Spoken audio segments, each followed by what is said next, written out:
Hello, good morning, student of class 12 commerce. Welcome to Pandasar's virtual class on statistics. And today we are going to discuss the most scientific method of measuring correlationship between two series. And it is nothing but Carl Pearson's, one eminent statistician. He has invented. He has introduced this method of measuring correlation, and this method of measuring correlation is considered to be the most scientific and most accurate way to find correlationship between two series or two values, two set of values. So we have got two different methods, means two different ways how you can use Carl Pearson's method to calculate correlationship.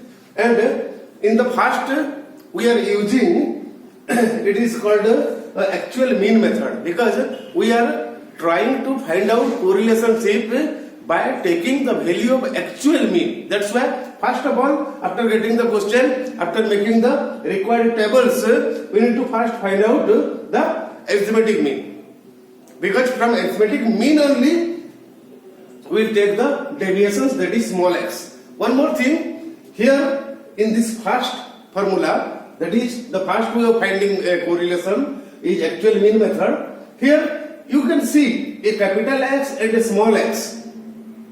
Just try to understand the meaning. Capital X means actually the values that are in the series, and small x it is the deviation. What? The deviation of the value, that means the value minus actual mean. By subtracting x bar from x or the values, we will get small x. And both capital X and small x are important to find out correlationship. So first, and here you can see all things are capital only. That means the actual value of the series and its square, the actual value of the another series and its square, and values, multiplication of values of x and y, respective values of x and y. So come to the first method, that is actual mean method.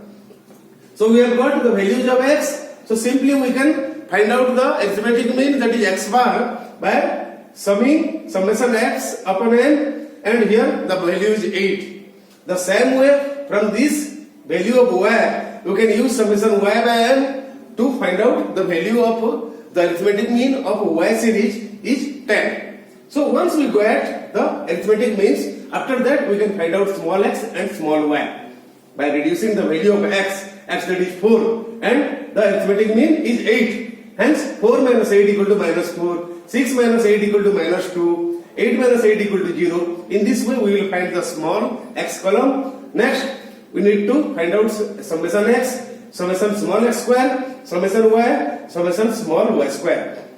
Because you see the formula used to find out correlation is summation x y. Hence we need small x and small y, xy column, and the summation is 40.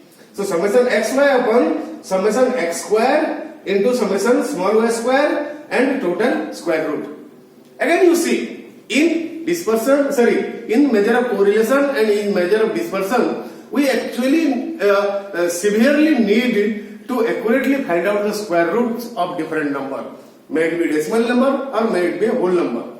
Hence, just be sure whether you are able to find out square roots accurately or not. Unless you have to learn it. Without that knowledge, you cannot solve the problems. So hence, all the values we get here, putting formula, ultimately we find out the relationship between x series and y series is +1. The value is positive.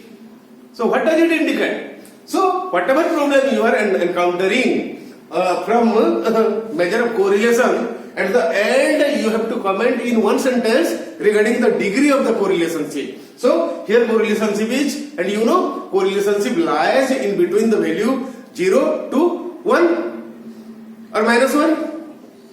So 1 is perfect correlation, 0 is absent of correlation. Hence, if it is 1, then it is perfect correlation, and if it is positive, then we can conclude that there is positive perfect relationship between the series X and series Y. This is how we calculated correlation, the value of correlation, the coefficient of correlation using actual mean method. Next come to the direct method. Here no need to find deviations, simply X, value of X, squaring it, value of Y squaring it and finding XY. 4 into 6, 24, 6 into 8, 48. In this way we made the column, find the sums, and you see, even if the formula is looking a little bit technical or hodgepodge, it is quite simple. Just you need to catch the rhythm. N summation xy minus summation x into summation y, no difference between capital and small y. And in this way, you see, you need to find out calculation, a lot of calculation. Hence, you need to concentrate unless there might be clerical mistakes. And ultimately, the same result we got one, that is perfectly positive correlation. So this is how we calculate correlationship between two series using Karl Pearson's method of correlation, and this is quite scientific and the most correct method to find correlationship. Tomorrow onwards we will start index number. Thank you and have a nice day.